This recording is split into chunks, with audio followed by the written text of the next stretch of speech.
Well, progressivism, not just in this country but around the world, is increasingly coming to resemble not just a religion, but a cult bent on suicide. Not overstating that.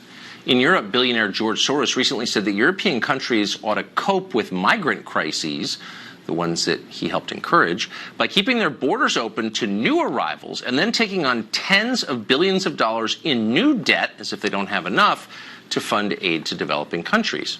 Meanwhile, in Oakland, California, the First Congregational Church is urging its members not to call the police ever, no matter what the problem is, for the stated purpose of protecting non-whites in the congregation from police violence. Nigel Farage once led the UK Independence Party, and he joins us now. Nigel, thanks for coming on. I wanted to ask you about this because you have an international perspective, and I don't think these trends are just American. I mean, I think these impulses are sort of shared by a lot of the people in charge of the world, the West. Yeah. And one of the driving impulses seems to be masochism or the desire to destroy our civilization, even suicidal in some cases. But the idea that you're not allowed to defend yourself seems to undergird a lot of what we're seeing. Have you noticed this? Yes, not just yourself, but in fact the whole shape of society. I mean, George Soros' Open Society Foundation, which he, of course, has poured billions of dollars into. I mean, this is the biggest political campaigning organisation in the world. He wants to break down the fundamental values of our society. And in the case of Europe, he doesn't want Europe to be based on Christianity. Now, all of this, whether it's Soros or some of those very strange people in California, all of this is based on some kind of self-loaththing, some sort of guilt trip about the past. And in Soros's case, it's a guilt trip, of course, about Germany's wartime actions, the way the Jews were treated. In America, in many cases, it's how the Native Indians were treated. It's all based on guilt, but it's not based on reality. I have to say, in the case of Soros, the bosses in Brussels will be furious with his timing. Right now, we have Italy in revolt because the new government, or the attempted new government, wants to get rid of 500,000 illegal migrants, and Soros appears to be going ever so slightly mad. Right. I mean, look, I would say that there are a lot of sins that we collectively have committed as a society, as a civilization, obviously. But I sort of wonder, can we continue if those sins so shake our faith in ourselves that we refuse to defend ourselves? I mean, the church in Oakland that we described in the intro is encouraging its members not to call police even when they feel they need the police. I mean, if that's not a suicidal impulse, what is it? Oh, no, I mean, look, there are many European cities now where the total failure of our political class to defend our Judeo-Christian culture, which actually underpins our whole society, is in many ways what's opened the doors to Islamic extremism. So we are engaged in some very, very dangerous policies here. The good news, though, is that voters are rebelling. Brexit, Trump, the recent Italian elections, the victory of Viktor Orban in Hungary, whatever these people say, ordinary people, real people, those that pay their taxes, obey the law, and go to work, they want none of this.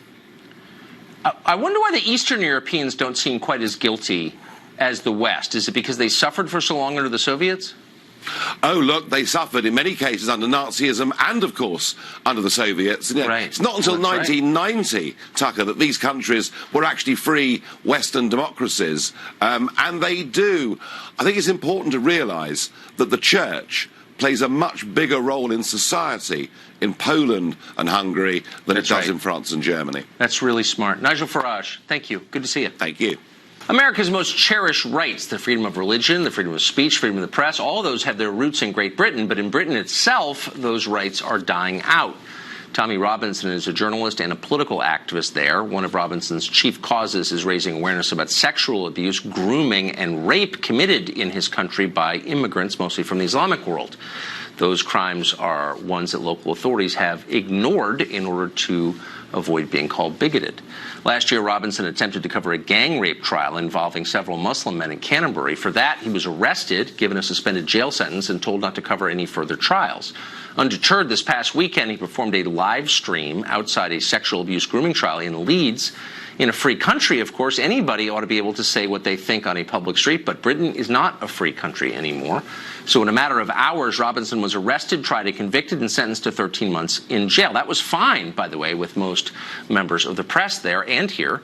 The judge further barred the British media from even reporting on Robinson's imprisonment, too. That ban was only lifted yesterday, 4 days after he went behind bars. And that, too, was fine with most journalists in Great Britain. And here, they said virtually nothing about it, amazingly. Katie Hopkins is a columnist at the Rebel Media. We talked to her about this earlier. Katie, am I misstating this? I mean, it sounds, and I know the pretext for this is that he was interfering with jurors, but he was speaking his views on a public street when he was arrested and convicted immediately and sentenced to over a year in prison. Am I mischaracterizing that? You're not at all. That's exactly what happened. He was outside the court. He was reporting on the trial of a grooming gang, as I would call it, a rape squad. It's a cause, as you rightly say, that he's believed in for so many years. And he's one of those people who's been calling this out relentlessly, despite all of the slurs that are made against him. And yet, within 5 hours, he was arrested, he was tried, and he was sent to prison for 13 months. And none of us were allowed to talk about it, write about it, mention it, because there was also a ban on any of the media speaking about it. Well, that's the part I don't understand. These are very dark times in the UK. It's a very curious feeling in this country at the moment. And I would say the country is on a knife edge. There is a real sense now that we are against our own government, that the establishment is working against us. And in order to cleanse voices it doesn't like, it will put them inside for as long as it needs to shut them up. That's horrifying. I don't know, I'll be honest, anything really about Tommy Robinson. I don't care. I don't know what he believed. It doesn't matter. He was saying what he thinks in public. Take that, Tucker. I don't know Tommy either. I'm not a colleague of his. I don't work with him. Many people say he's an idiot. And in some ways I concur. So what? He's been told not to report at these trials, and yet he's still there reporting. He didn't go with his lawyer or solicitor. You know, he knew he was going to get into trouble.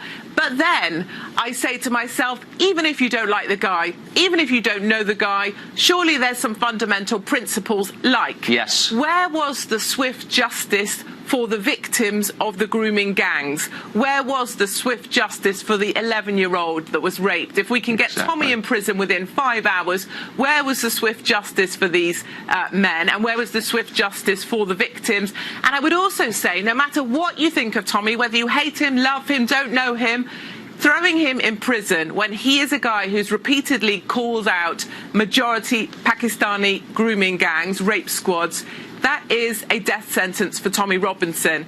And we may criticise, our government may criticise the Russians, like for getting rid of Skripal and other spies they no longer want in our country.